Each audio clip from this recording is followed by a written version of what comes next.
Welcome to the Big 12 Insiders, your Big 12 sports show. Here's your host, Brien Hanley. Hey, everybody. What's going on? It's your man, Big B, Brien Hanley. Welcome back to Big 12 Insiders. Appreciate everybody. Yesterday, I think we kind of saw, for a lot of people, is what we thought we were going to see between BYU and Tech.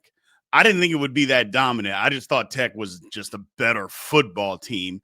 And when they had, I don't even want to say they're fully healthy because you could see Bear Morton is not healthy, but he's out there. And they're just a different team when he's out there. And that defense, they kind of did what you thought they were going to do. I will say this. BYU let some opportunities slip between their fingers, not making catches, dropping balls.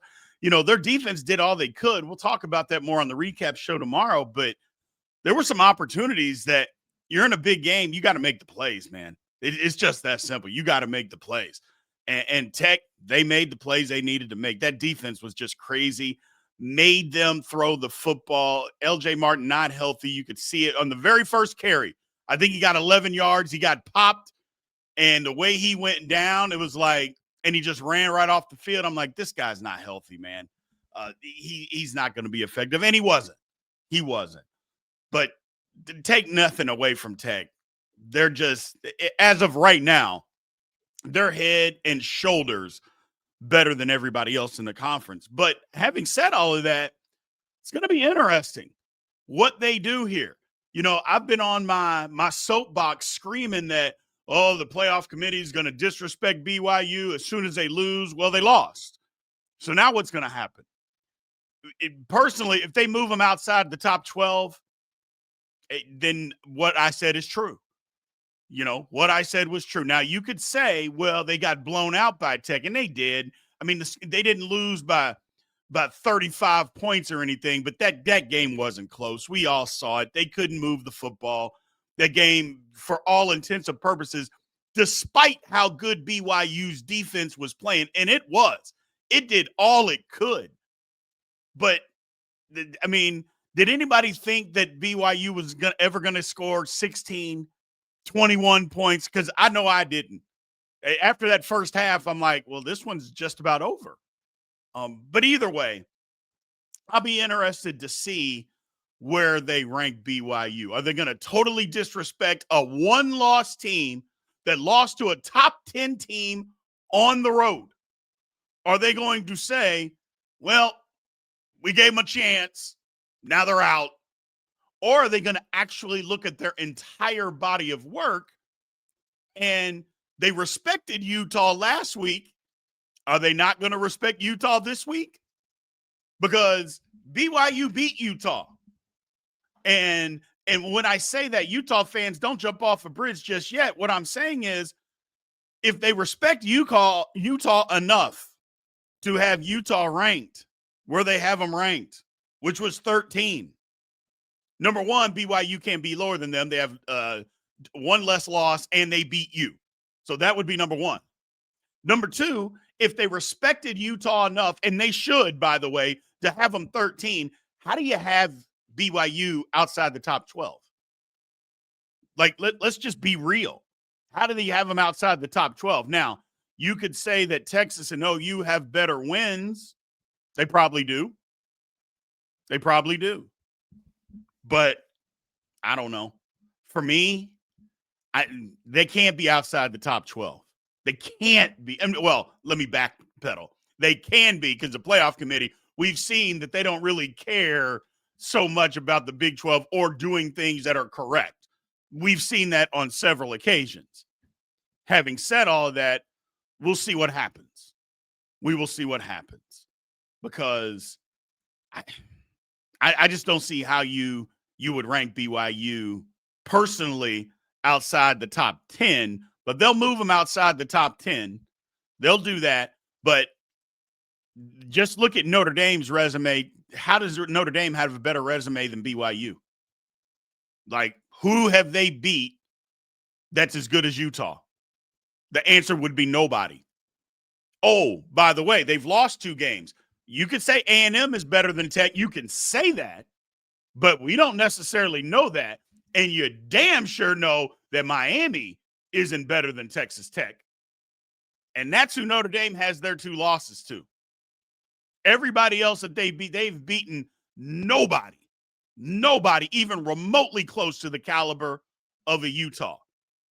So if you put Notre Dame ahead of BYU, you're basically just saying we want Notre Dame to be in the college football playoff regardless of resume. We're going to put them in a spot to no matter what happens, they're going to be there. And that's just the way it's going to be. We saw that last year. They did it to certain teams. They're doing it again this year. Or they might. They might.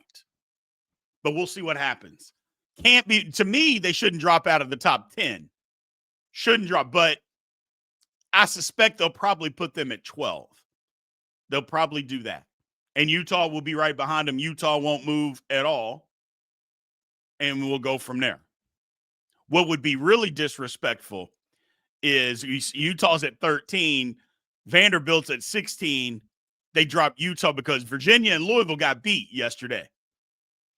They moved Vandy up. You know they're going to move up because of the 2 teams ahead of them. You drop Utah down and put Vandy in front of them. Utah had the week off. Vandy had to scrape by a team that just fired their coach, had to go to overtime to win it. I wouldn't be surprised at all. And I'll be the first person. If they move Vandy ahead of Utah because you beat Auburn in overtime at home after they had just fired their coach, it is 100% rigged. Just 100% rigged. And there will be no fighting that. You won't be able to combat that because there would be nothing that happened from one week to the next that would tell you, oh, yeah, Vanderbilt, yeah, they're better than Utah. How? Where? Why? You didn't think they were last week, but beating Auburn in overtime at home says, oh, yeah, they're better than Utah. Come on. Come on. I'll be interested. I'll be very, very interested. You know, Tech did their thing. BYU, still a really good football team. Y'all saw how good that defense was yesterday, man. It's a good football team. Utah, it's a good football team. A good football. I mean, I'm biased. I admit. Big 12 easily, in my opinion, have 3 of the best 12 football teams in the country. Easily, in my opinion. Tech, BYU, and Utah are top 12 teams. Will they all make it to the college football playoff? Probably not. Matter of fact, I would almost guarantee not because they're not going to do that unless some other teams just start getting beat, which very well may happen. The next one up is probably Oklahoma. But we'll see. We'll see. Some good things happened yesterday for the conference. You know, teams that were right behind them got beat. So we'll see, because you start going further down, you know, they're not going to put Miami ahead of Utah. They're just not going to do that. You could say maybe Georgia Tech, but from one week to the next, they both had a bye week. You think Georgia Tech is now better than Utah? I don't. Some things happened yesterday in their favor, in the conference's favor. I'll be very interested to see what happens. But there is an opportunity here, though. There is an opportunity. I think, too, look, the season's not over. I've said this many times. You got to finish the season, people. Got to finish the season.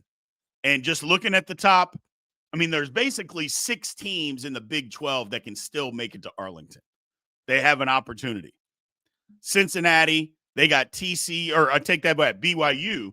They have got TCU, who's not interested in winning football games any longer. You saw that yesterday against Iowa State. At Cincinnati and UCF. So they've got some stuff. They got to finish the season. That game at Cincinnati, we'll see. We will see. You look at Cincinnati's schedule. Cincinnati, Arizona at home. Not going to be easy. You saw the way Arizona's playing football right now. BYU, and then at TCU. Again, by that time, will TCU even have a heartbeat? And I'm trying to be serious. Will they even have a heartbeat? Because I don't think they will. Tech, you look at Tech's remaining schedule, they have UCF and West Virginia. Should be 2 games that they can win. Houston, who, in my opinion, is struggling right now. What they have left, TCU and at Baylor. That at Baylor game may get tricky because Baylor hasn't quit. Baylor hasn't quit like TCU has. And then you got Arizona State. And Arizona State at Colorado, who actually showed a little bit of a pulse, which is a good thing. They showed a little bit of a pulse. And then Arizona. So, which is a wild schedule for Utah. They were off this week. They play Colorado. Or I take that back. They have West Virginia too. My mistake. They have West Virginia, Colorado, and Arizona. Sorry. I apologize. So West Virginia, you damn sure know. Now, I know the game's on the road, but we damn sure know West Virginia hadn't quit. West Virginia is trying to play spoiler to everybody. So that game against Arizona to end the year for Arizona State, we'll see. We'll see. So, and Utah has at Baylor, Kansas State, and at Kansas. Interesting.